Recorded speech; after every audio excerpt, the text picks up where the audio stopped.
Kamusta sa lahat at maligayang pagdating sa Tongs Animex Recap. Ngayon, papanoorin natin ang isa sa pinakasikat na anime sa mundo. Ang ating pangunahing bida ay ipinanganak na walang magic sa isang mundo kung saan ang magic ang lahat.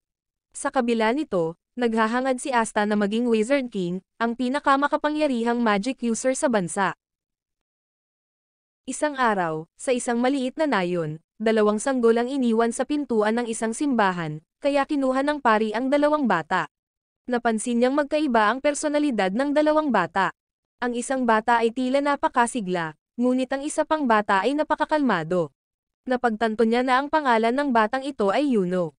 Bigla siyang sinipa ng masiglang bata, kaya nalaman din niyang Asta ang pangalan ng batang ito.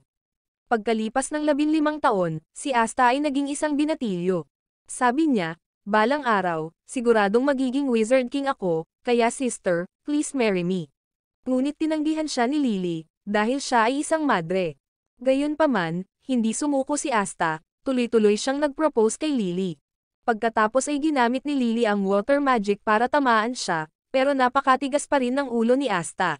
Bigla namang pinigilan ni Yuno si Asta na ikinagalit niya.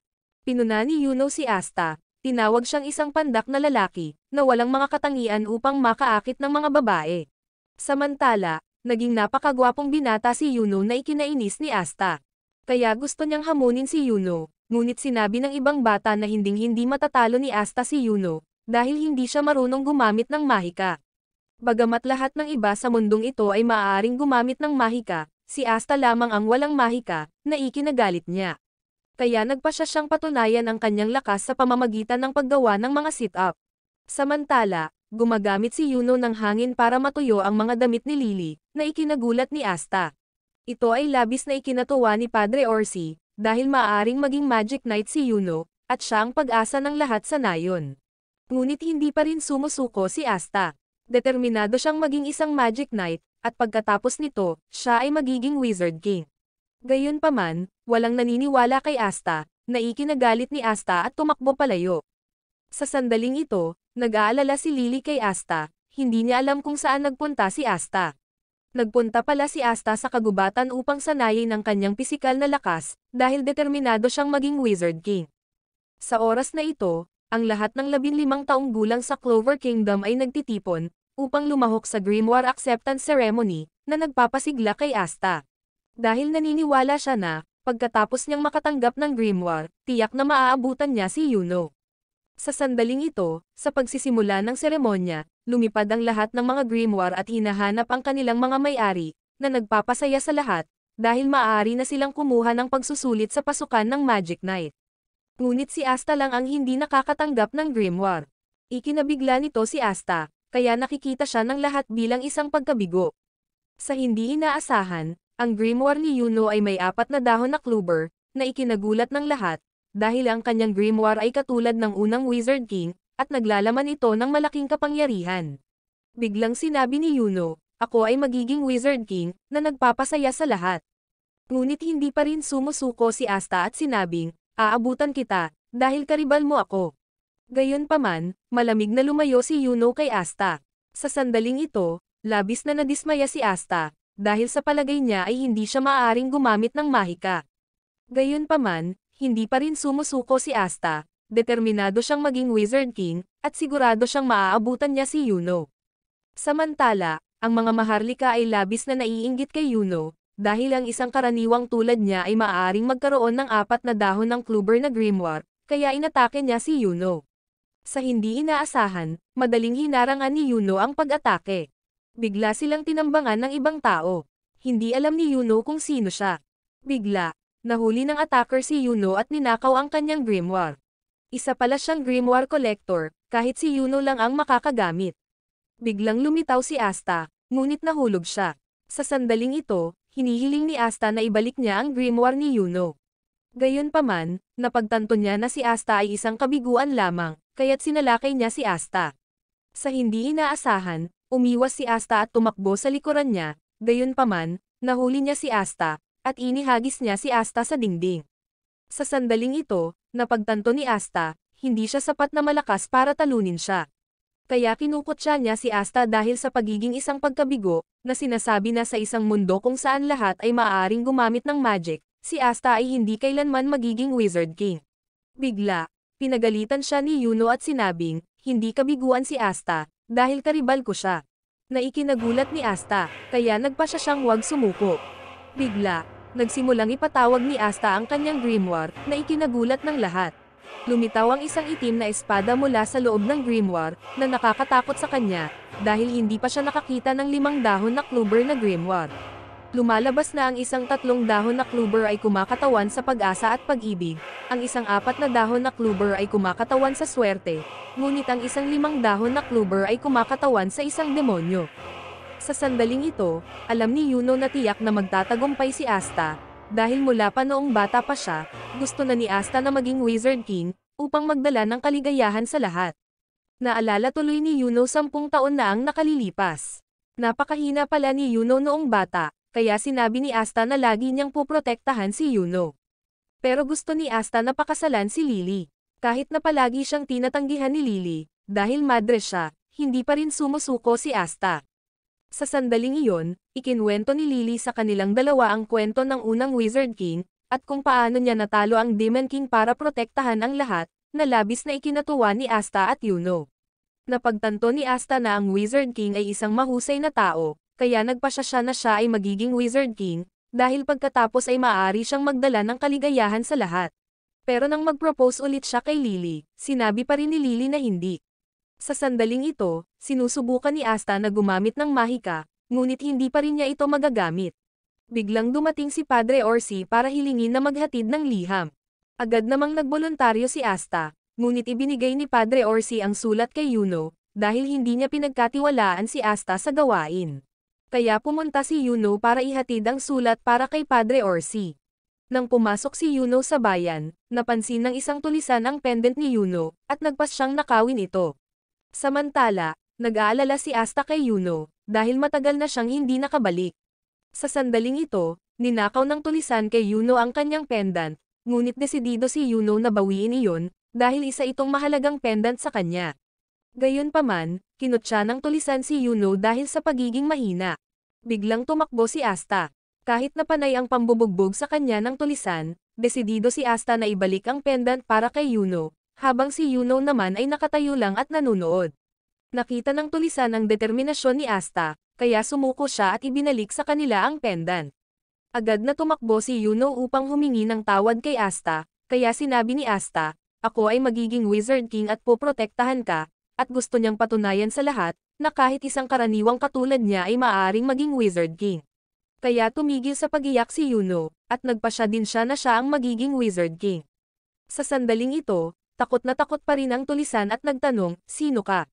Kaya't agad niyang inatake si Asta, ngunit hinawakan ni Asta ang espada at hinarangan ang kanyang pag-atake. Napagtanto niya na magagamit ni Asta ang anti-magic. Biglang sinugod siya ni Asta ng hindi kapani-paniwalang bilis, at hinampas niya ito ng malakas na hampas. Lumalabas na dahil palagi nang sinasanay ni Asta ang kanyang pisikal na lakas, mayroon na siyang ganoong kapangyarihan. Nakita ni Yuno si Asta na natalo siya, na labis na ikinatuwa ni Yuno. Habang si Asta ay nasa sabik sa kanyang grimoire, biglang nagtanong si Yuno, "Naaalala mo ba ang ating pangako?" Lumalabas na nangako silang magiging magkaribal, kaya nagpasya silang makipagkompetensya upang makita kung sino ang magiging Wizard King. Kinabukasan, sinusubukan pa rin ni Asta na magsanay. Pagkatapos ng kanyang pagsasanay, uminom siya ng kanyang espesyal na juice, ngunit ang lasa nito ay kakilakilabot. Sa sandaling ito, labis na nasasabik si Asta, dahil mayroon na siyang grimoire. Kaya nagpatuloy siya sa pagsasanay ng husto, dahil sa loob ng 6 na buwan, ang Clover Kingdom ay gaganapin ang Magic Knight's entrance exam. Samantala, si Yuno ay nagsasanay din ng husto, dahil determinado siyang maging Wizard King. Sa sandaling ito, malaki ang pag-asa ni Padre Orsi kay Yuno. Naniniwala siyang magiging Magic Knight si Yuno, ngunit wala siyang inaasahan para kay Asta, dahil nag-aalala siya na si Asta ay mabibigo. Sa sandaling ito, naghahabulan sina Asta at Yuno pabalik sa simbahan, ngunit nanalo si Yuno. Kinaumagahan, ipinagpatuloy ni Asta ang kanyang pagsasanay. Biglang dumating si Nash para hanapin si Asta. Hindi niya maintindihan kung bakit hindi marunong gumamit ng magic si Asta, pero gusto pa rin niyang kumuha ng Magic Knights entrance exam. Naisip ni Nash na sila ay mga mahihirap na ulila, kaya hindi sila dapat payagang magkaroon ng hindi makatotohanang mga pangarap. Bigla siyang pinagalitan ni Asta, sinabi na kahit na ulila sila, kung magsisikap lang daw ay magagawa nila ang lahat at matupad ang kanilang mga pangarap. Kaya sinabi ni Asta na determinado siyang sumali sa Magic Knights, at siya ang magiging Wizard King, na ikinagulat ni Nash. Kinagabihan, naghanda si Padre Orsi ng masarap na piging ng patatas, dahil bukas, pupunta sina Yuno at Asta sa Royal Capital, para kumuha ng Magic Knights entrance exam. Lumalabas na inihanda niya itong pagkain para kay Yuno, dahil akala pa rin niya ay mabibigo si Asta. Ngunit sinabi niya na ang lugar na ito ay palaging magiging kanilang tahanan. Gayunpaman, tiwala pa rin si Asta na magtatagumpay siya. Bigla na naman siyang nag-propose kay Lily, kaya naman binatukan siya ni Lily.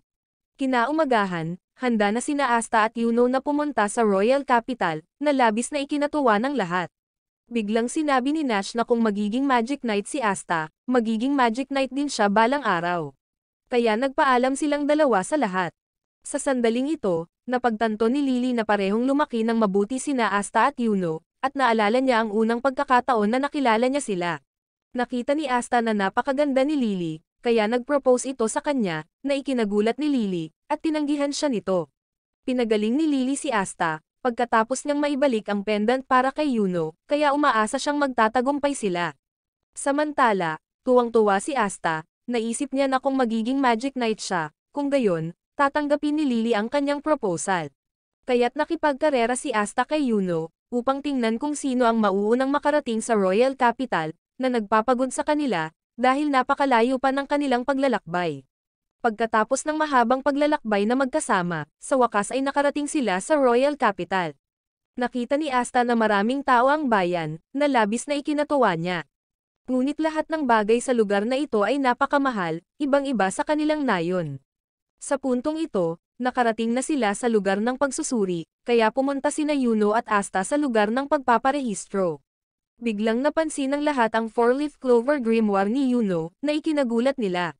Ngunit ang grimoire ni Asta ay hindi nakakuha ng anumang pansin, dahil hindi pa nila ito nakita noon.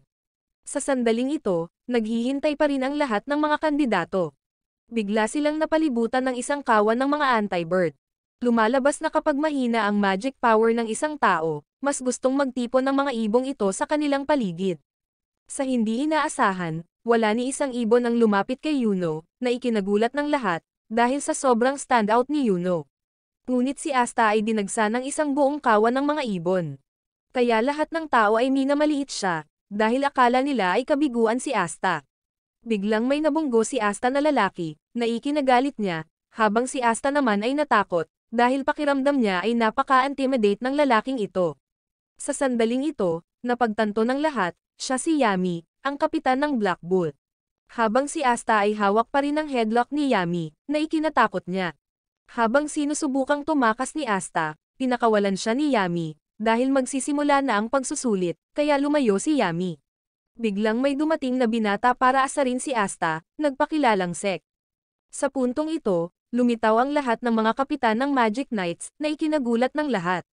Ang una ay si Silva, ang kapitan ng Silver Eagles, ang pangalawa ay si Vermilion, ang kapitan ng Crimson Lions, ang pangatlo ay si Jack, ang kapitan ng Green Mantis, ang pang-apat ay si Roseley, ang kapitan ng Blue Roses. Akala ni Sek ay napakaganda niya, ngunit naisip ni Asta na hindi siya kasing ganda ni Lily. Ang ikalima ay si Poizot, ang kapitan ng Purple Orcas, ang pang-anim ay si Dorothy, ang kapitan ng Coral Peacocks, ngunit palagi siyang tulog. Hindi maintindihan ni Asta kung paano siya naging kapitan habang natutulog sa lahat ng oras.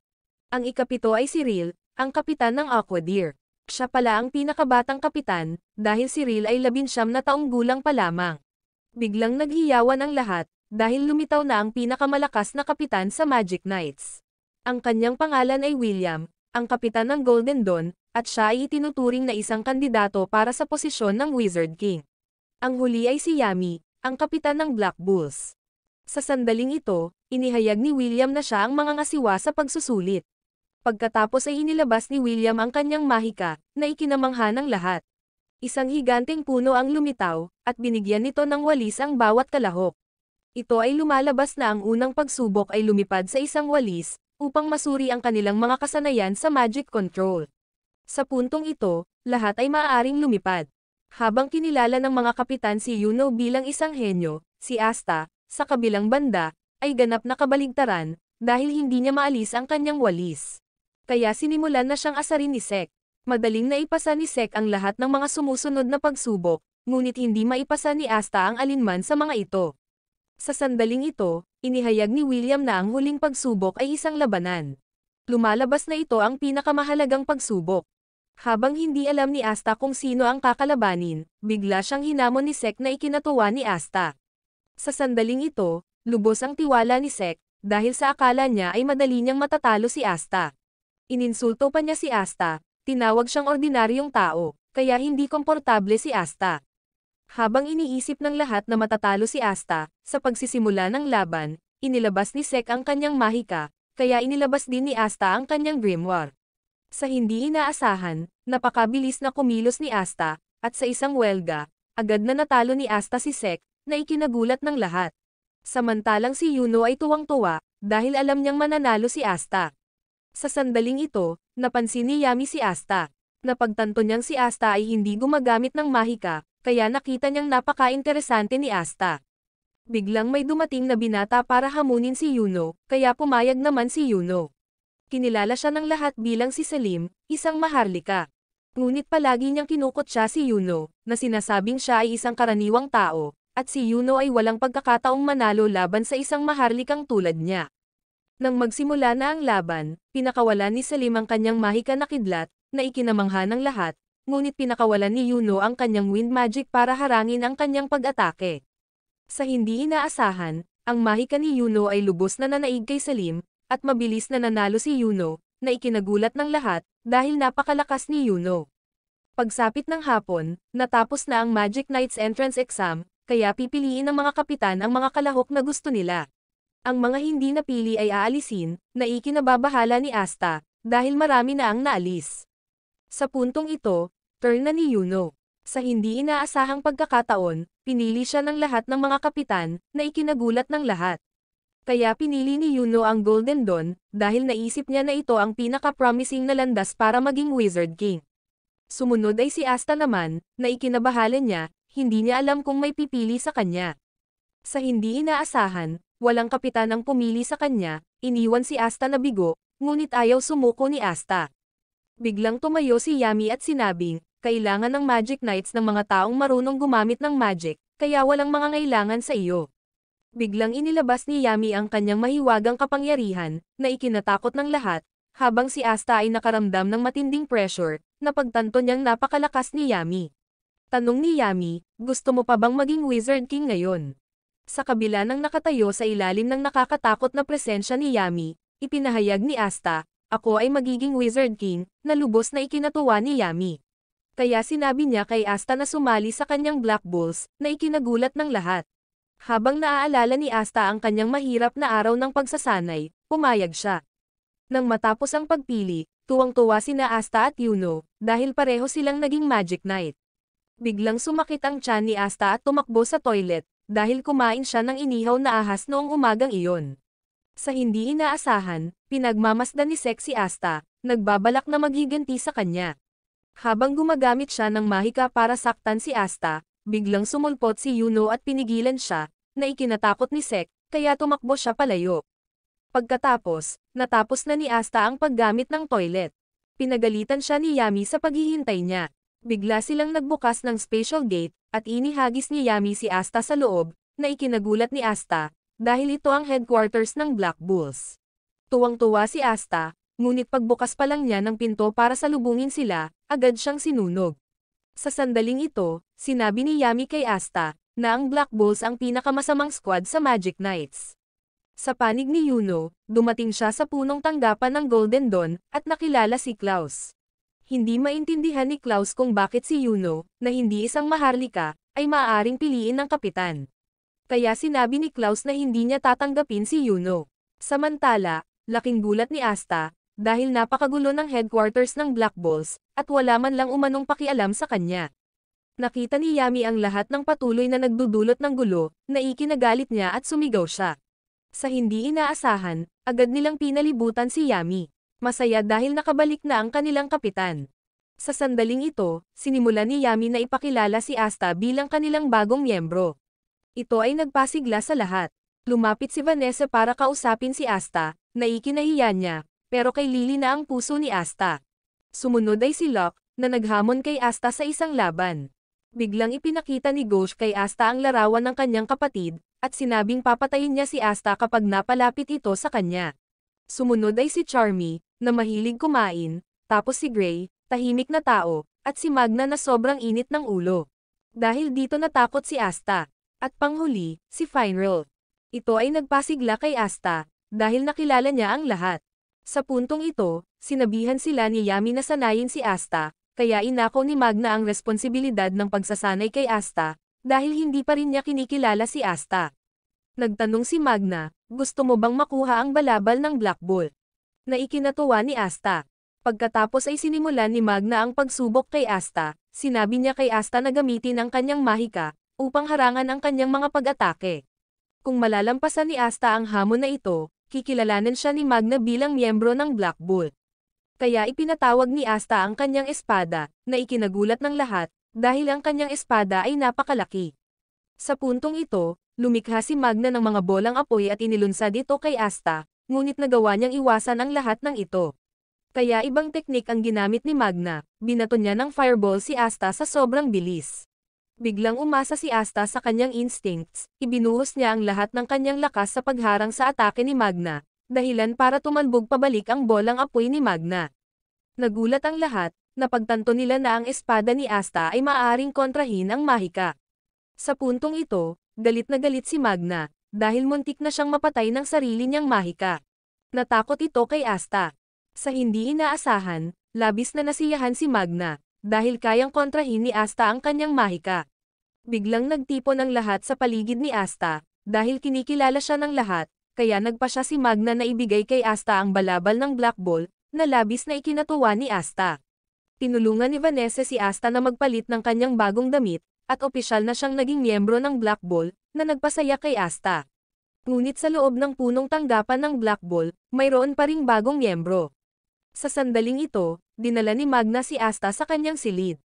Kahit napakagulo ng kwarto, tuwang-tuwa si Asta, kaya agad siyang naglinis. Matapos ni Asta ang pag-aayos, nagsimula siyang magsulat ng isang liham upang ipaalam sa kanyang pamilya. Sa panig ni Yuno, itinalaga siya sa isang napakagarang silid. Bagamat hindi gusto ni Klaus si Yuno, itinalaga siya ni William bilang gabay ni Yuno. Kinaumagahan, natanggap ni Lily ang kanilang sulat, na labis na ikinatuwa ni Padre Orsi, dahil naging Magic Knight na si Yuno.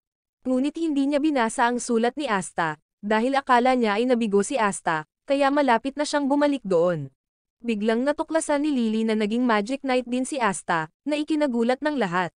Kaya agad na pumunta si Padre Orsi upang ipaalam sa lahat sa nayon. Sa sandaling ito, kagigising lang ni Asta at nagsuot ng uniforme. Ngunit nang tumakbo siya sa pintuan, nabangga siya sa isang pader, na ikinagulat ni Asta. Pagkatapos ay sinabi ni Magna kay Asta na ang kanilang punong tanggapan ay nagbabago ng layout nito araw-araw. Pagkatapos ay ipinakita niya si Asta sa paligid ng punong tanggapan. Nakapagtataka, napakalawak ng kanilang dining hall. Kasunod ay ang banyo, ngunit ang tubig dito ay napakainit. Pagkatapos, dinala ni Magna si Asta sa lugar kung saan iniingatan ang mga alagang hayop ni Yami. Ang gawain ni Asta ay ang alagaan sila. Nakapagtataka, napakabangis nila. Pagkatapos nito, ipinagpatuloy ni Magna ang pagpapakita kay Asta sa paligid. Bigla silang may nakasalubong na babae. Sinabi ni Magna kay Asta, siya ay isang bagong miyembro din tulad mo. Kaya binati siya ni Asta.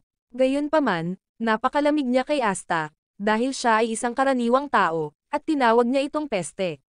Siya pala si Noel, miyembro ng royal family, na ikinagulat ni Asta. Pero agad siyang tinutulan ni Asta, dahil magkaklase na sila, kaya dapat pantay-pantay na sila sa isa't isa.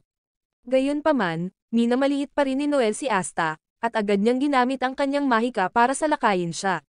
Nakapagtataka, ang inatake ay si Magna, na ikinagulat ni Asta. Habang galit na galit si Magna, pinagalitan niya si Noel. Sumali pala siya sa Black Ball, dahil kapatid siya ng kapitan ng Silver Eagle. Dahil dito hindi komportable si Noel, kaya hinubad niya ang kanyang balabal at umalis. Akala niya ang Black Ball ang pinakamasamang lugar, at hindi ito karapat-dapat sa isang may dugong maharlikang tulad niya, kaya umalis si Noel. Kinaumagahan, naligaw si Asta. Bigla siyang natamaan ng water ball. Natuklasan ni Asta na nagsasanay si Noel dito, ngunit hindi niya maabot ang target kahit anong pilit niya. Lumalabas na hindi makontrol ni Noel ang kanyang mahika, kaya palagi siyang minamaliit, at inakala ng mga tao na si Noel ay isang kahihiyan sa maharlikang pamilya. Gayunpaman, nagpatuloy si Noel sa pagsasanay. Bigla niyang napansin na pinagmamasdan siya ni Asta, na kinabahan si Noel, dahil natatakot siyang kutsain siya ni Asta. Sa hindi inaasahan, nawalan ng kontrol si Noel sa kanyang mahika, at nagpakawala siya ng napakalaking water ball, na ikinagulat ng lahat, dahil napakalakas ng magic ni Noel. Ngunit siya ay nasa panganib. Habang si Yami ay hindi alam kung ano ang gagawin, bigla, si Asta ay natangay papunta sa kanya. Kaya sinabi ni Yami kay Asta na hawakan ang sitwasyon, at agad niyang ibinato si Asta kay Noel. Ipinatawag ni Asta ang kanyang espada, at sa isang hampas lang, nabasag niya ang mahika ni Noel. Biglang bumagsak ang dalawa. Sa kabutihang palad, nagawa ni Finral na iligtas sina Asta at Noel. Sa sandaling ito, naisip ni Noel na siya ay mapapahiya sa lahat. Sa hindi inaasahan, pinuri ni Asta ang magic ni Noel bilang napakalakas, na ikinagulat niya. Napagtanto ng lahat na hindi makontrol ni Noel ang kanyang mahika, kaya nagpa siya silang tulungan siya, at tinanggap nila siya bilang miyembro ng Black Ball, na labis na naantig kay Noel. Kinaumagahan, sinimulan ni Asta na linisin ang buong punong tanggapan, pagkatapos, siya ay naglaba, at nakita ni Asta ang damit na panloob ni Vanessa, na naging sanhi ng kanyang pagdurugo ng ilong. Sumunod, pinakain ni Asta ang mga alagang hayop ni Yami. Sa hindi inaasahan, kinagat siya ng mga ito. Sa sandaling ito, ang lahat ay sabay na kumakain ng tanghalian. Hiniling ni Asta kay Noel na tulungan siyang maglinis, ngunit dahil royalty siya, hinding-hindi niya gagawin ang mga ganoong gawain. Biglang tinanong ni Asta si Magna kung ano ang trabaho ng isang Magic Knight, na ikinagalit ni Magna, dahil siya ay isang Magic Knight at hindi alam ang kanyang sariling trabaho. Kaya ipinaliwanag sa kanya ni Vanessa, na ang kanilang trabaho ay protektahan ang mga tao, at kung minsan ay nagsisilbi silang bodyguard para sa iba. Habang nagustuhan lang ni Locke ang pakikipaglaban, gusto lang ni Ghost na protektahan ang kanyang kapatid, gusto naman ni Finral na iligtas ang mga babae. Biglang nalaman ni Charmy na tapos na ang pagkain, kaya ipinatawag niya ang kanyang mahika sa pagluluto, at pinakain niya si Asta ng karne. Biglang dumating si Yami, sinabihan niya si Magna na sumama sa kanya sa isang misyon. Kaya hiniling ni Asta na sumama, ngunit tinanggihan siya ni Magna, sinabi na ang misyon na ito ay hindi para sa mga bata, na ikina-curious ni Asta, hindi niya alam kung ano ang kanilang misyon. Nagpunta pala sina Yami at Magna sa isang kasino para maglaro ng baraha, at nawala lahat ng damit nila. Biglang gusto ni Yami na gumawa ng isang huling taya, kailangan nilang sundin ang hiling ng isang matanda, kaya nagsimula silang maglaro ng baraha. Sa sandaling ito, pinapakain ni Asta ang mga alagang hayop, ngunit siya ay kinakagat pa rin ng mga ito. Biglang nakita ni Asta na bumalik sina Yami at Magna, at wala silang suot na damit. Nanalo na pala ang matanda sa kanila. Sa puntong ito, nagpa siya si Yami na italaga kina Asta at Noel ang kanilang unang misyon. Nang malaman nilang dalawa na ang kanilang misyon ay manghuli ng mga baboy ramo, nadismaya si Noel. Ang hiling pala ng matanda ay lipulin ang mga baboy ramo para matulungan ang kanyang nayon. Nang malaman ni na Asta at Noel na natalo si Yami sa sugal, pareho silang nagprotesta laban sa misyon. Ngunit sinabihan sila ni Yami na pumunta o harapin ang kamatayan, kaya wala silang pagpipilian kundi sundin ang kanyang utos. Sa puntong ito, nagpa siya si Magna na samahan sila para tumulong. Bigla niyang nadiskubre na sina Asta at Noel ay hindi maaaring gumamit ng mga lumilipad na walis, kaya ipinakita niya sa kanila ang kanyang espesyal na walis na lumilipad, na labis na ikinatuwa ni Asta. Kaya naman, nagsimulang kontrolin ni Magna ang lumilipad na walis, upang dalhin sina Asta at Noel sa misyon. Sa sandaling ito, isang misteryosong grupo ang dumating sa Sushi Village. Bigla silang inatake ng mga baboy ramo, ngunit ang mga baboy ramo ay agad na nagyelo. Nagpunta pala sila dito para maghanap ng magic stones.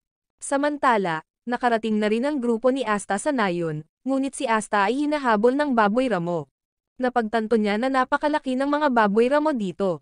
Sa sandaling ito, si Magna ay naubusan ng magic power, dahil ang kanyang walis ay kailangang magdala ng 2 tao, na naging dahilan upang ito ay na-overload.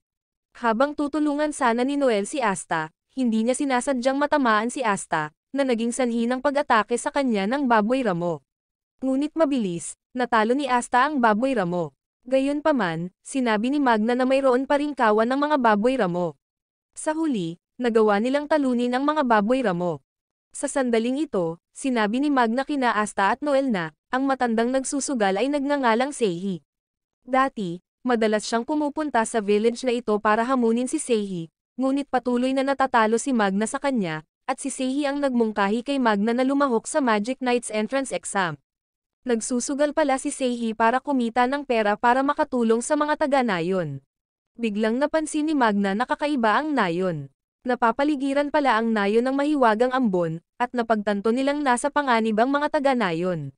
Kaya't sinabi ni Magna kay Asta na gamitin ang kanyang espada upang maputol ang ambon, dahilan upang mawala ang ambon sa labas. Sa sandaling ito, pumasok sila sa nayon. Biglang nakita nilang tatlo na nagkukumpulan ng mga taga-nayon at sobrang takot. Tinutumbok pala sila ng matutulis na ice spike, kaya agad na sinira ni Magna ang ice spike. Ang mga taga-nayon, nang makitang dumating na ang mga Magic Knight, ay gumaan ang pakiramdam, ngunit natuklasan ni Magna na namatay si Seihi. Isinakripisyo pala niya ang sarili para protektahan ang nayon, na ikinagalit ni Magna. Napagtanto niya na kasalanan ng mga nanghihimasok na ito, ngunit agad silang gumawa ng malaking bloke ng yelo para salakayin sila, kaya hinati ni Asta sa kalahati ang bloke ng yelo. Sa sandaling ito, napagtanto nila na ang espada ni Asta ay maaaring kontrahin ng Mahika. Tinanong sila ni Asta kung sino sila, at sinabi nila sa kanya na ang kaharian na ito ay nahahati sa 3 rehiyon. Ang panloob na rehiyon ay para manirahan ng mga maharlika at karaniwang tao. Ang nayong ito ay matatagpuan sa abandonadong lupain, isang lugar para sa mga mababa at walang kwentang tao, kaya sila ay pumunta dito upang sirain ang nayon. Labis na ikinagalit nito si Asta, dahil siya ay dating hamak na karaniwang tao. Nais ni Asta na maging Wizard King, upang wakasan ang diskriminasyong ito.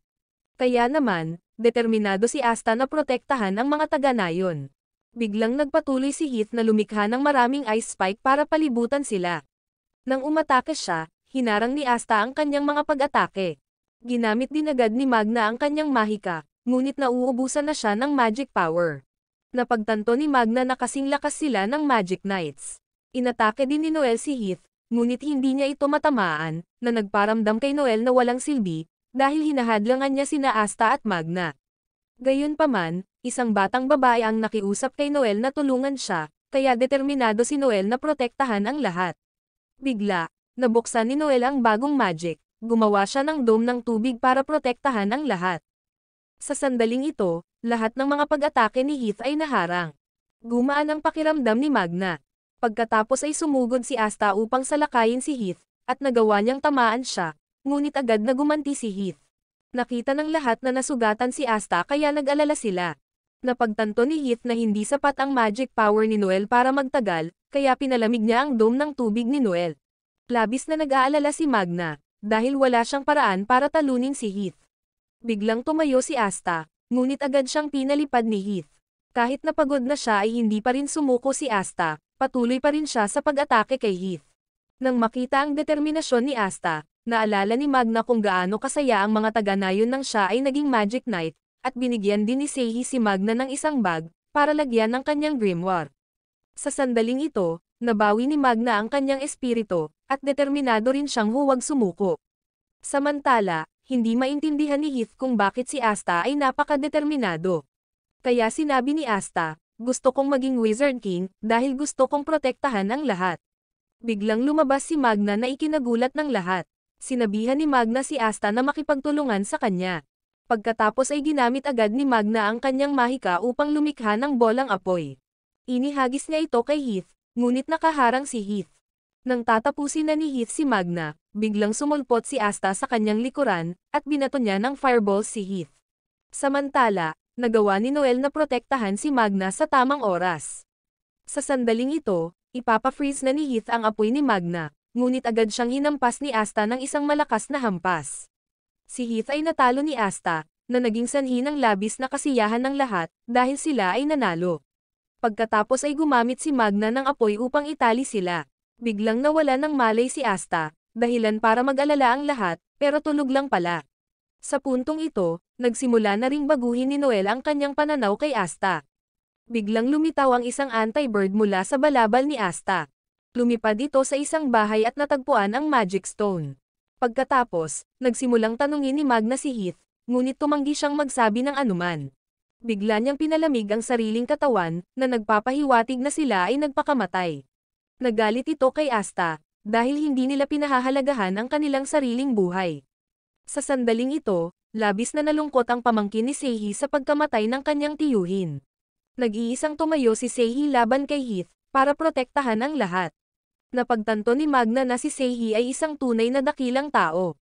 Biglang nagtanong ang bata, pwede ba akong maging Magic Knight? Sumagot si Magna, syempre, dahil walang imposible. Kaya't hinihikayat din ni Asta ang bata, na nagpasaya sa kanya. Biglang tinusok ng anti-bird si Asta sa ulo. Nakita nilang may hawak itong bato, kaya hinawakan ni Asta ang bato, ngunit tuloy-tuloy siyang tinutusok ng anti-bird. Sa sandaling ito, isang mahiwagang organisasyon ang nangongolekta ng mga Magic Stone para buhayin ang kanilang Panginoon. Pagkatapos, bumalik ang grupo ni Asta sa headquarters ng Black Bull. Natuwa si Yami na natapos na nila ang kanilang misyon. Biglang bumalik sina Finral at Vanessa. Pinadala pala sila ni Yami para imbestigahan ang misteryosong organisasyon, ngunit wala pa silang lead. Naisip ni Vanessa na ang utak ay isang taong may mataas na katayuan sa kaharian. Biglang nakita ni Asta ang ibon, kaya siya at si Noel ay hinuli ito, na ikinagalit ni Yami dahil nasira nila ang headquarters. Gayunpaman, si Yami mismo ang nagdulot ng pinakamaraming pinsala. Biglang ibinalita ni Yami na mayroon siyang magandang balita para sa kanila. Alam na pala ng Wizard King ang tungkol sa misyon ng team ni Asta. Ginawaran sila ng Wizard King ng 1-star medal, na nagpasaya sa lahat. Samantala, hindi naintindihan ni Asta ang kahalagahan ng medalya. Ang medalya pala ay ginamit para ikumpara ang mga nagawa ng Magic Knight Squads, at ang Golden Dawn ang may pinakamaraming medalya na may 70 bituin. Tinanong ni Asta si Yami kung ilan ang mga bituin nila. Sa kanyang pagkabigla, sila ay kasalukuyang nasa negatibong 30 bituin. Ibig sabihin ay malayo pa rin si Asta kay Yuno. Biglang iniabot ni Yami ang kanilang sweldo para sa buwan. Tuwang-tuwa si Asta, dahil ito ang pinakamaraming pera na natanggap niya, ngunit naramdaman ni Noel na napakaliit nito. Nagpa siya si Asta na magpadala ng pera sa simbahan, kaya noong gabing iyon, sumulat siya kay Lily at sa lahat. Akala niya ay labis na matouched si Lily kapag nabasa nito ang liham nito. Kinaumagahan, isinama ni Vanessa sina Asta at Noel na mamili sa bayan. Biglang yumakap si Asta sa baywang ni Noel, dahilan para mapahiya si Noel at itulak siya palayo. Pumasok sila sa bayan, na labis na ikinatuwa ni Asta. Bigla nilang nakita si Ghosh na bumibili ng maraming gamit para sa kanyang kapatid. Si Charmy ay kumakain ng marami sa isang maliit na restaurant, at si Finral ay nakikipag-flirt sa mga babae kahit saan. Dinala ni Vanessa sina Asta at Noel sa isang eskinita. May nakatagong pinto doon. Inihayag ni Vanessa na isa itong black market, na ikinagulat ni Asta. Gayunpaman, hindi nagustuhan ni Noel ang lugar. Binanggit ni Vanessa na nagbebenta sila ng mga item para makatulong sa pagkontrol ng magic power, na naging interesado kay Noel. Si Vanessa ay pumili ng kwintas para kay Noel. Nang subukan niya ang kanyang magic gamit ito, aksidente niyang natamaan si Sek. Ngunit nakita niyang napakaganda ng mga ito, kaya nagsimulang manligaw si Sek sa kanila, gayunpaman, hindi siya pinansin ng mga ito. Biglang nakasalubong ni Sek si Asta na ikinagulat niya. Nainggit si Sek kay Asta, dahil katim ni Asta ang dalawang magagandang babae, habang sumasali siya sa Green Mantis, ngunit siya ay isang tagasunod lamang. Biglang nagnakaw ang isang magnanakaw sa isang matandang babae, kaya hinabol ni Asta ang magnanakaw, habang si Sek naman ay gustong patunayan ang sarili, ipinatawag niya ang kanyang walis at hinabol din ang magnanakaw. Habang si Asta ay ginagamit ang paa sa paghabol sa magnanakaw, nakakapagtakang tumakbo ito ng napakabilis na ikinamangha ng magnanakaw. Inihagis ni Asta ang kanyang espada sa magnanakaw, dahilan para mahulog ang magnanakaw sa lupa. Bigla ding naabutan ni Sek kaya nabangga niya ang magnanakaw. Natuwa si Sek sa kanyang nagawa. Sa hindi inaasahan, nasaksak ng magnanakaw si Sek sa binti kaya natakot si Sek, dahil siya ay nalason. Inakala ni Sek na mamamatay na siya, kaya't gumawa siya ng huling kahilingan kay Asta. Biglang napagtanto ni Sek na hindi siya patay. Dumating si Vanessa sa oras upang pagalingin siya. Pansamantalang paralytic poison lang daw ito, na ikinahiya ni Sek, kaya dinala ni Sek ang magnanakaw. Samantala, ibinalik ni Asta ang mga gamit sa matandang babae na labis na ikinatuwa nito. Habang papaalis ang grupo ni Asta, biglang nag-transform ang matandang babae bilang isang lalaki. Nakita niya si Asta na lubhang kawili-wili. Siya pala si Julius, ang Wizard King. Pinagalitan siya ng kanyang katulong dahil sa kanyang mga ugali, dahil nasiyahan si Julius sa paghahanap ng bagong magic. Pagkatapos ay napansin ni Julius si Yuno, na pumukaw sa kanyang interes sa mahika ni Yuno. Noong oras na iyon, kasama ni Yuno sina Klaus at Mamosa. Nagsagawa sila ng misyon na maging bodyguard para kay Selim. Humingi ng tawad si Selim kay Yuno dahil sa pang-iinsulto sa kanya noong pagsusulit, at na-curious siya tungkol sa tinubuang bayan ni Yuno, kaya ibinahagi ni Yuno ang tungkol sa kanyang tinubuang bayan. Biglang bumungad sa kanila ang malaking madilim na ulap, dahilan para mag-imbestiga si Yuno, ngunit agad siyang inatake. Pinalibutan ng mga umaatake at pinabagsak si Yuno. Gayunpaman, nagawa ni Yuno na maka-counter-attack sa oras. Sa sobrang bilis, natalo niya sila. Sa sandaling ito, kakaiba ang naramdaman ni Klaus, dahil hindi si Selim ang target nila, kaya bumaba sila sa kagubatan. Biglang iminungkahi ni Selim na dalhin siya ni Yuno sa kanyang nayon, ngunit agad itong tinutulan ni Klaus, dahil ang lugar na iyon ay isang lupang pinabayaan. Gayunpaman, mapilit si Selim na pumunta, kaya't dinala sila ni Yuno sa kanyang sariling bayan. Ikinamangha nito si Selim, dahil naroon nga ang bungo ng Demon King dito. Sa sandaling ito, bumalik si Yuno sa simbahan. Si Lily ay napakasaya, habang si Klaus ay hindi komportable, dahil hindi niya gusto ang pinabayaang lupain, ngunit masayang tinanggap sila ni Lily. Napansin ni Padre Orsi at ng mga bata na nakabalik na si Yuno, na labis nilang ikinatuwa.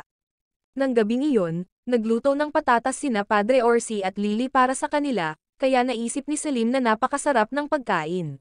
Dahil sa pagpapadala ni Yuno at Asta ng pera kada buwan, nagkaroon sila ng sapat na pera para makabili ng maraming patatas para sa mga bata. Biglang tinanong ni Yuno kung magkano ang pinadala ni Asta, kaya sinabi ni Lily sa kanya, na ikinagulat ni Yuno. Kaya naman, sa susunod na buwan ay nagpasya si Yuno na ipadala ang kanyang buong sweldo sa simbahan, dahil ayaw niyang matalo kay Asta. Nang lumabas si Lily para kumuha ng tubig para sa kanila, bigla siyang kinidnap. Sa sandaling ito, napagtanto ni Klaus na sinusundan pa rin sila ng mga umaatake mula kanina. Kaya nagpasya si Yuno na iligtas si Lily, ngunit sinabi ni Klaus na ang kanyang misyon ay protektahan si Selim, kaya naman, kailangan nilang ipagpatuloy ang pag-escort kay Selim sa Heart Kingdom. Gayunpaman, nagpasya pa rin si Yuno na iligtas si Lily, kaya agad siyang umalis. Biglang may humarang kay Yuno. Gumamit siya ng mahika para atakehin si Yuno, ngunit si Yuno ay gumanti at natalo siya. Napagtanto ni Yuno na mayroon pang apat na umaatake. Biglang nahuli si Yuno sa bitag nila. Tuwang-tuwa ang umatake dahil nahuli niya si Yuno. Ngunit nakatakas si Yuno, pagkatapos ay inatake niya at natalo ang umatake. Nang pumasok si Yuno sa kagubatan, nakatagpo siya ng isa pang umaatake. Patuloy niyang inatake si Yuno, ngunit hindi epektibo ang mga atake niya laban kay Yuno, kaya natalo rin siya. Sa puntong ito, natagpuan ni Yuno si Lily, ngunit ginamit siya ng umaatake upang takutin si Yuno. Hiniling niya na ibigay ni Yuno ang kanyang grimoire, ngunit tumanggi si Yuno na ikinagulat ng umatake. Biglang sumulpot si Klaus sa likod at inatake siya. Dahil dito, nailigtas nila si Lily, ngunit napagtanto ni Yuno na may isa pang umaatake. Lihim pala na sinusundan siya ni Klaus, dahil napagtanto niyang ang nasa likod nito ay si Selim, kaya nahuli nila si Selim. Galit na galit pala siya kay Yuno dahil natalo siya ni Yuno sa exam, kaya naman, desidido siyang maghiganti kay Yuno. Sa puntong ito, kinilala na rin ni Klaus si Yuno, dahil siya ang pinili ng kanilang kapitan. Nang sinadya ni Yuno na palayain sila, dahil wala pa silang sinasaktan, pero matigas pa rin ang ulo ni Selim, agad siyang natalo ni Lily na ikinatakot nila. Napagtanto ni Klaus na ang isa sa kanila ay nakatakas. Si Julius pala ang nakatakas, at kanina pa niya pinagmamasdan si Yuno. Natagpuan ni Julius na kawili-wili si Yuno, ngunit patuloy siyang pinagalitan ng kanyang katulong. Sa sandaling ito, inanyayahan ni na Padre Orsi at Lily ang grupo ni Yuno na kumain, upang magpasalamat sa kanilang tulong. Napagtanto ni Klaus na napakasarap ng patatas. Pagkatapos, bumalik ang grupo ni Yuno. Inihayag ni William, na binigyan sila ng Wizard King ng Star Medal, na ikinagulat nila. Tuwang-tuwa rin si William sa grupo ni Yuno. Sa sandaling ito, napansin ni Julius na may kakaibang dungeon na lumitaw sa kaharian, kaya nagpasya siyang italaga ang mga ito upang harapin ito. Samantala, si Asta ay nagsasanay ng mga push-up, habang pinangalanan ng lahat ang ibon ni Asta, kaya napagpasyahan nilang pangalanan itong Nero. Biglang bumalik si Yami. Inanunsyo niya na may kakaibang dungeon na lumitaw, na ikinatuwa ng lahat, dahil akala nila ang dungeon ay maglalaman ng maraming kayamanan. Ngunit sinabi ni Yami na ang dungeon na ito ay lumitaw sa pagitan ng Clover Kingdom at Diamond Kingdom, kaya kailangan nilang tapusin ang misyon ng mabilis. At sinabi ni Yami na hinirang ng Wizard King si Asta para sa misyon na ito, na ikinagulat niya. Ngunit tuwang-tuwa si Asta, dahil pinapansin siya ng Wizard King. Ang mga sumunod na taong pinili ni Yami ay sina Noel at Locke, at inatasan niya si Locke na maging pinuno ng pangkat. Pagkatapos nito, binuksan ni Finral ang isang special gate, upang dalhin sila sa lokasyon ng misyon. Sa puntong ito, nagtaka si Noel kung bakit hindi sila direktang dinala ni Finral sa dungeon. Ipinaliwanag ni Locke na maaari lamang silang dalhin ni Finral sa mga lugar na napuntahan niya. Hindi nagtagal ay nakita nila ang dungeon, na ikinatuwa ni Locke, habang si Noel ay natakot, dahil ang loob ng dungeon ay napakadilim. Biglang may nadiskubreng sikretong pinto si Locke, na ikinagulat nila, dahil napakalawak ng loob ng dungeon. Sa puntong ito, naramdaman ni Locke at Noel, sa loob ng dungeon na ito, mayroong napakayamang pinagmumulan ng kapangyarihang mahika. Ngunit walang maramdaman si Asta, dahil wala siyang magic power, na ikinadismaya ni Asta. Biglang nag-trigger si Asta ng isang bitag, ngunit agad niya itong binasag. Sa hindi inaasahan, sobrang naintriga si Locke, kaya tuloy-tuloy niyang na-trigger ang mga bitag dito, at hinayaan si Asta na basagin ang mga ito.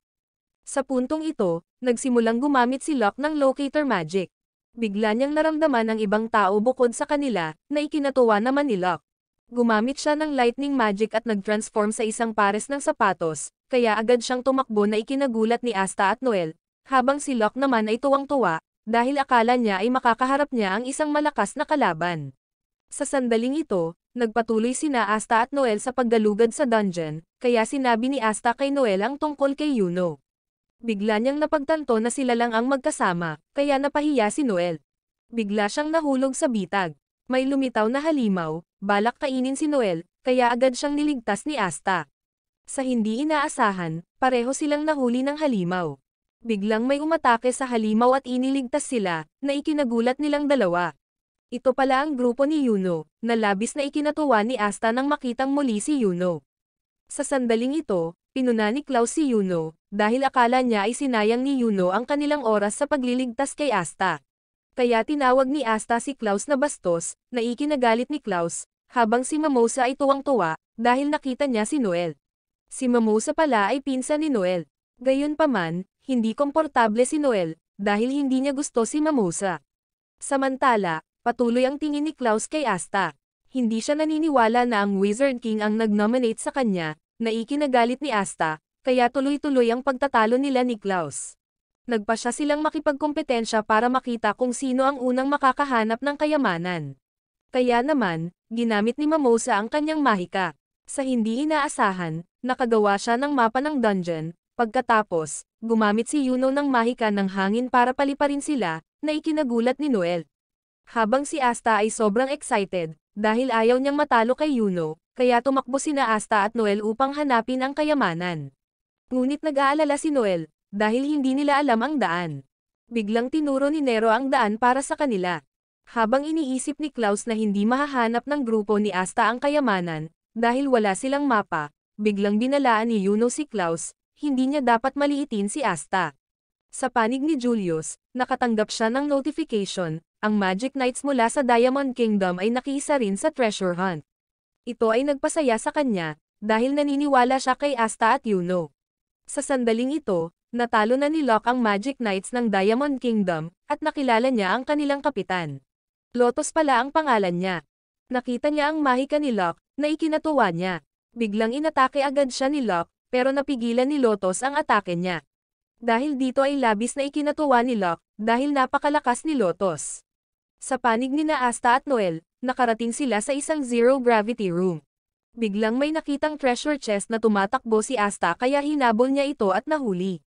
Dahil doon, napawalang bisa ang zero-gravity environment, ngunit nang buksan ni Asta ang treasure chest, nakita niyang naglalaman ito ng mga panloob na organo ng isang bagay.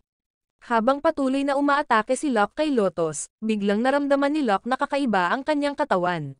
Namalayan niyang tinamaan na siya ng atake ng kanyang kalaban. Nakakapagpapahina pala sa mga kalaban niya ang magic niya. Samantala, hindi naintindihan ni Locke kung kailan siya natamaan. Lumalabas na siya ay naglagay ng kanyang mga bitag sa kanyang sariling mga subordinate, kaya si Locke ay nahulog sa kanyang bitag. Sa oras na ito, natagpuan ng grupo ni Yuno ang silid na naglalaman ng kayamanan. Biglang inatake si Mimosa, na ikinagulat nila, hindi nila kilala kung sino siya. Ngunit sinabihan niya ang grupo ni Yuno na umalis sa kanyang daan. Samantala, inakala ni Lotus na natalo niya si Locke. Sa hindi inaasahan, determinado si Locke na manalo, kaya't pinakawalan niya ang kanyang mahika sa kidlat, at inatake siya ng napakabilis. Sa sandaling ito, naalala ni Locke ang kanyang nakaraan. Palaging nakangiti si Locke at nag-e-enjoy lang sa pakikipaglaban, kaya si Locke ay itinuturing na isang oddball ng lahat. Nang malaman ng ina ni Locke na natalo niya ang isang maharlika, napakasaya niya, at sinabi niya kay Locke na laging manalo. Kaya't nahumaling si Locke sa ideyang ito, lagi niyang pinipilit ang sarili na manalo, at patuloy niyang inaatake si Lotus. Ngunit gumamit si Lotus ng mahika para kontrahin si Locke, na pinipigilan siyang makagalaw. Samantala, nasugatan si Mimosa, kaya gumamit siya ng healing magic sa kanyang sarili. Sa puntong ito, napagtanto ni Klaus na siya ay isang magic knight mula sa Diamond Kingdom. Bigla niyang pinagpatuloy ang pag-atake kay Mimosa, kaya naman pumagitna si Klaus. Nagtulungan sila ni Yuno para salakayin siya, ngunit napigilan niya ang kanilang mga pag-atake. Napagtanto ni Klaus na ang kanyang target ay ang kayamanan, kaya sinabihan ni Klaus si Yuno na pumunta muna sa treasure room. Bigla niyang sinugod si Klaus. Sa panig ni Lotus, tatapusin na niya si Locke, buti na lang at dumating si Asta sa tamang oras na ikinagulat niya. Samantala, nanatili rin si Yuno para tulungan si Klaus, na ikinagulat niya, dahil hindi nila pinabayaan ang kanilang mga kasamahan. Noong kakalabanin na ni Asta si Lotus, tinawag siya ni Locke na kanyang biktima, kaya tumakbo si Locke para salakayin si Lotus, ngunit nawawalan na siya ng kontrol. Noong nasa panganib si Locke, iniligtas siya ni Asta. Sa puntong ito, walang pakialam si Asta sa gustong gawin ni Locke, ngunit magka-team sila, kaya lalaban siya kasama si Locke. Biglang napagtanto ni Locke na may mga kaibigan pala siya. Dahil dito, nabawi ni Locke ang kanyang katahimikan, kaya nagpa siya ang tatlo na lumaban ng magkasama. Biglang nagpakawala ng mahika si Lotus, lumikha siya ng itim na usok na bumabalot sa kanila. Sa panig ni Yuno, ginamit niya ang kanyang bagong magic, na ikinagulat ni Klaus, dahil pinagsama niya ang dalawang uri ng magic, kaya inatake siya ni Yuno. Sa panig ni Asta, sinusubukan niyang kontrahin ang anti-magic ni Lotus, ngunit ang itim na usok ay masyadong makapal, kaya hindi sila makatakas. Biglang may naisip si Locke. Habang si Lotus naman ay sobrang confident, pero nakita niyang umatake si Locke kaya umiwas siya. Sa hindi inaasahan, hinampas siya ni Asta palabas. Nakipag-coordinate pala silang tatlo, para makatakas sa itim niyang usok. Sa panig ni Yuno, nahihirapan siya, dahil masyadong malakas ang kalaban na ito. Samantala, napagtanto ni Lotus na walang magic si Asta, ngunit napakalakas niya, kaya hindi na niya kayang labanan ang mga ito. Bigla namang tumakbo palayo si Lotus. Gayunpaman, hinabol nila siya kaagad, dahil hindi nila siya papayagang makatakas. Nang malapit na siyang maabutan ni Locke ay napaatras siya ni Lotus at nakatakas, na ikinadismaya nila. Ngunit napagtanto ni Locke na kailangan nilang pumunta sa treasure room ngayon, dahil naramdaman niyang may napakalakas na kalaban. Mars pala ang pangalan niya, at siya ang secret weapon ng Diamond Kingdom.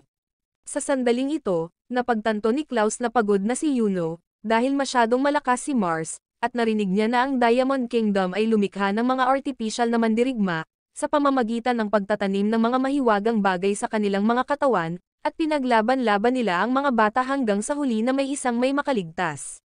Napagtanto ni Klaus na si Mars ang huling nabubuhay na bata. Ngunit hindi tatanggapin ni Klaus na matalo siya ni Mars, kaya nagpakawala siya ng mahika para atakihin siya.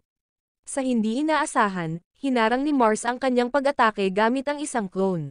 Patuloy na kontrolado ni Mars ang dambuhalang espada para salakayin si Yuno, ngunit patuloy na umiiwas si Yuno at nakaharang sa kanyang mga atake, na siyang nagpapagod sa kanya. Samantala, ang lahat ng pag-atake ni Yuno ay hindi epektibo laban kay Mars. Biglang naalala ni Yuno ang laban nila ni Asta, kahit na tuloy-tuloy ang pagkatalo ni Asta kay Yuno, hindi pa rin siya sumuko. Kaya't ipinagpatuloy ni Yuno ang pag-atake kay Mars, ngunit ang kanyang mga pag-atake ay hindi pa rin makapenetrate sa armor ni Mars. Nang tatapusin na ni Mars si Yuno, buti na lang at saktong dumating si Asta para harangin ang kanyang pag-atake, dahilan para mabasag ang espada ni Mars, na ikinagulat ng lahat. Hindi maintindihan ni Klaus kung paano mabasag ni Asta ang kanyang espada. Bigla, inatake siya ng clone ni Mars, ngunit dumating si Locke sa oras upang iligtas siya. Hindi niya maintindihan kung bakit napakalakas ng mga miyembro ng Black Bolt. Samantala, pinoprotektahan ni Noel si Mamosa. Sa puntong ito, nagpatuloy si Mars sa paglikha ng maraming clone, upang harapin sina Asta at Yuno. Ngunit madaling nasira ni Asta ang kanyang mga clone, kaya't sumugod siya at inatake si Mars, dahilan upang siya ay mapalipad palayo, na ikinamangha ng lahat, dahil si Asta ay napakalakas. Samantala, sinisira ni Locke at Yuno ang mga clone ni Mars. Hindi alam ni Klaus kung ano ang magic ni Asta, kaya ipinaliwanag ni Noel sa kanya, ang kakayahan ni Asta ay anti-magic. Ngunit sinabi ni Klaus na si Asta ay may ganitong kakayahan dahil sa swerte. Biglang inilabas ni Mars ang kanyang mahika, at lumikha siya ng isang higanteng kristal na golem para salakayin si Asta, na naging dahilan upang masugatan si Asta. Ngayon, nagtanong si Mars, "Sino ka ba?" Sumagot si Asta, "Kahit na wala akong magic, magiging Wizard King ako," na ikinagulat ni Klaus. Sa mga sandaling ito, determinado si Asta na protektahan ang lahat, kaya sumugod siya kay Mars na napakabilis, at natalo niya si Mars, na ikinamangha ng lahat. Sa puntong ito, nanalo ang grupo ni Asta, kaya tinali nila si Mars. Biglang pinagalitan ni Noel si Asta dahil punit-punit ang kanyang damit, tumambad sa kanyang harapan ang katawan ni Asta. Pagkatapos, nagpasya silang sabay na pumasok sa treasure room, ngunit hindi nila alam kung paano buksan ang pinto, kaya direktang pinutol ni Asta ang pinto.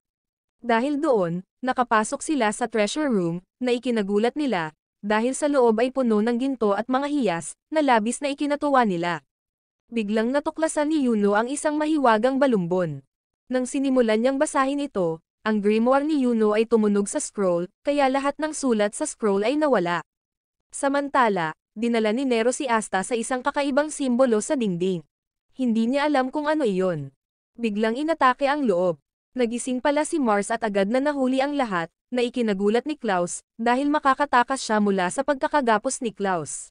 Ngunit napagtanto ni Klaus, mayroon siyang fire healing magic. Gayunpaman, ang lahat ay nagtataglay lamang ng isa sa apat na elemental na mahika, apoy, hangin, tubig, at lupa. Ngunit si Mars ay may dalawang uri ng mahika. Samantala, naalala tuloy ni Mars ang kaibigan. Nang tangkain sa lakayin ni Noel si Mars, natalo siya ni Mars na ikinagalit ni Asta. Kaya sumugod siya para salakayin si Mars, ngunit na-counter-attack siya ni Mars, at pinabagsak niya si Asta sa dingding. Sa puntong ito, sinusubukan ni Mamosa na pagalingin si Noel. Lumalabas na mula pagkabata ay may healing magic na si Mamosa, kaya pinupuri siya ng lahat. Samantala, hindi makontrol ni Noel ang kanyang mahika, at palagi siyang minamaliit ng iba. Ngunit hindi sumuko si Noel, kaya hinangaan ni Mamosa ang pagpupursige ni Noel.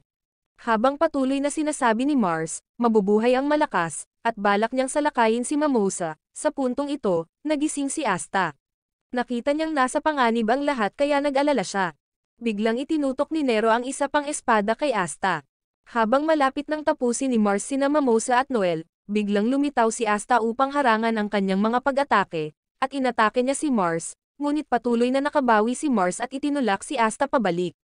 Nang hindi alam ni Asta kung paano talunin si Mars, gayunpaman, nagising si Noel at sinabing, "Talunin mo siya, Asta." Bigla, nagsimulang kuminang ang espada ni Asta, na naging mas kumpiyansa si Asta. Habang umaarangkada si Mars para talunin si Asta, umindayog ng malakas na strike si Asta kay Mars, na ikinagulat ng lahat, dahil may water magic ang espada ni Asta. Napagtanto nila na ang espada ay humubot ng kapangyarihan mula kay Noel, kaya natalo muli ni Asta si Mars. Biglang nadiskubre ni Asta na tinusok siya ng tipak ng kristal, na naging dahilan ng pagbagsak niya. Kaya't nagmadali si Mimosa upang pagalingin si Asta, na nag-aalala ang lahat sa kanya. Samantala, natalo si Mars, at naalala niya ang kanyang nakaraan.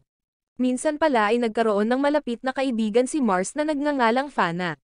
Dahil sila ay nakulong para sa pag-eeksperimento, kaya gusto niyang tuklasin ang labas ng mundo. Ngunit ang kanilang huling pagsubok ay ang pagpatay sa isa't isa, at ang mahihina ay aalisin. Mabilis na natalo ni Mars ang lahat, ngunit kailangan niyang harapin si Fana, na pinilit na patayin ni Mars ang kanyang malapit na kaibigan. Sa huli, si Mars ang nanalo, kaya't napagpasyahan nilang pagsamahin ang grimoire ni Mars at ni Fana, na nagpapalakas pa kay Mars. Bigla, nagising ulit si Mars na ikinagulat ng lahat. Habang haharapin niya si Asta, inilabas ni Yuno ang kanyang mahika, at gumamit siya ng bagong spell. Biglang huminto ang oras. Hindi alam ni Yuno ang nangyayari. Napansin niya ang isang maliit na batang babae sa tabi niya, at nagpabuga siya ng hangin upang basagin ang mahika ni Mars, na naging dahilan upang siya ay matalo muli, na ikinamangha ng lahat, hindi nila alam ang ginawa ni Yuno. Napagtanto ni Yuno na ito ang magic mula sa scroll kanina. Samantala, ang bagong espada ay sumanib din sa grimoire ni Asta. Biglang nagsimulang gumuho ang piitan, kaya gumawa si Yuno ng windbolt para mailabas ang lahat. Ngunit nais din ni Asta na iligtas si Mars, dahil ayaw niyang may mamatay. Gayunpaman, ang piitan ay mabilis na gumuho, kaya kailangan nilang umalis kaagad. Sa sandaling ito, nagtulungan ang lahat, at nagtulungan silang harangin ang mga nahuhulog na labi. Sa wakas, nakatakas sila sa labas. Sa hindi inaasahan, nakatakas din si Lotus. Lumalabas na habang naglalaban sina Asta at Mars, marami silang nakolektang ginto, at nailigtas din ni Lotus si Mars. Samantala, naalala ni Mars ang labanan nila ni Fana. Isinakripisyo pala ni Fana ang sarili, para hayaang manalo si Mars, na nagdulot ng matinding kalungkutan sa kanya, at hiniling nito sa kanya na galugarin ang mundo para sa kanya. Sa panig ni Asta, nagising siya, na nagpapasaya sa lahat. Biglang nagpasalamat si Asta kay Mimosa na ikinahiya niya. Habang patuloy na nagtatalo sina Asta at Yuno, kung sino ang mauunang magiging Wizard King, biglang niyakap silang dalawa ni Klaus at humingi ng paumanhin, dahil palagi silang minamaliit. Sa sandaling ito, nakilala ni Klaus na lahat sila ay mga bihasang Magic Knight, na nagpasaya sa lahat. Maraming salamat sa panonood, sana nag-enjoy ka sa anime na ito. Mag-subscribe at pindutin ang notification bell upang updated ka lagi sa mga bagong video na mai-upload namin. At para makatutok sa higit pang Tagalog anime recap, magkita tayo sa susunod.